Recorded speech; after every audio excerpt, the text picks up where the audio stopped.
মাগুরে ৮ বছরের শিশু আসিয়াকে ধর্ষণ ও হত্যা মামলায় আসামি হিটু শেখের ডেট রেফারেন্স আপিলের রায় আজ।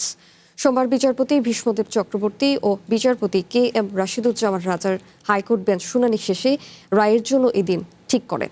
এর আগে গত ১১ই আগস্ট মাগুরার বহুল আলোচিত শিশু আসিয়া ধর্ষণ ও হত্যা মামলায় মৃত্যুদণ্ড অনুমোদনের আবেদন ও আসামির আপিল শুনানি শুরু হয়। এরপর আরও কয়েক কার্যদিবস শুনানি শেষে রায়ের জন্য দিন ঠিক করল আদালত। এ মামলায় প্রধান আসামি শিশু আসিয়া বোনের শ্বশুর হিটু শেখকে ২০২৫ সালের নগদ নিয়ে এলো হার না মানা হার অফার। সর্বনিম্ন ১০,০০০ টাকা রেমিটেন্স নগদে পাঠালে থাকছে স্বর্ণের হার জেতার সুযোগ। ১৭ মে মৃত্যুদণ্ড দেন মাগুরা নারী ও শিশু নির্যাতন দমন ট্রাইব্যুনালের বিচারক এম জাহিদ হাসান। ২০২৫ সালে মার্চে মাগুরার নিজনান্দুয়ালি গ্রামে বোনের শ্বশুর বাড়িতে বেড়াতে গিয়ে ধর্ষণ ও যৌন নিপীড়নের শিকার হয় শিশু আসিয়া।